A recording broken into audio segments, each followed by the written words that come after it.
The NDIS is the Commonwealth Government welfare scheme for Australians with a severe disability. It provides funding for disability supports to enable people with disabilities to live in the community. Fundamentally, the NDIS is not meant to be a one-size-fits-all approach to funding and support, but rather each eligible person will receive a support package which is tailored to their individual circumstances within the overall budget, currently about $22 billion per year. Now, on the one hand, the idea of individually tailored programs sounds like a terrific idea, and from a clinical perspective, it absolutely is. However, from an administrative perspective, it invariably means that those within the NDIS agency who are making administrative decisions about the contents of a care package will come into disagreement with those who are subject to such a package. That's exactly what happened in Mr. Castledine's case.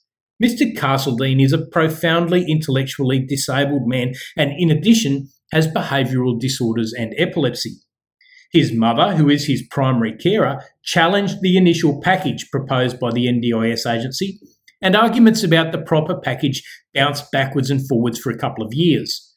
During this time, various expert assessments were made of Mr. Castledine and his needs. Ultimately, the NDIS agency and Ms. Castledine could not see eye to eye, and the matter ended up in the Administrative Appeals Tribunal.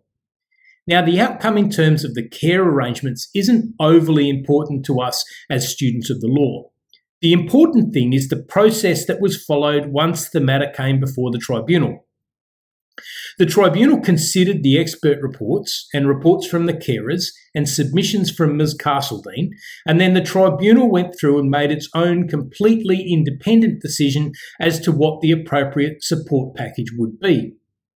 Member Parker said the tribunal has the power to set aside a decision by a reviewer to approve a statement of participant supports forming part of a plan, and in substitution to make a decision to approve a new statement of supports for an NDIS participant, and such a decision may be ordered by the tribunal to come into effect on a day specified by the tribunal. From this case, we learn that because the tribunal is an administrative agency empowered to undertake merits review, it can set aside an administrative decision and make a new decision in its place.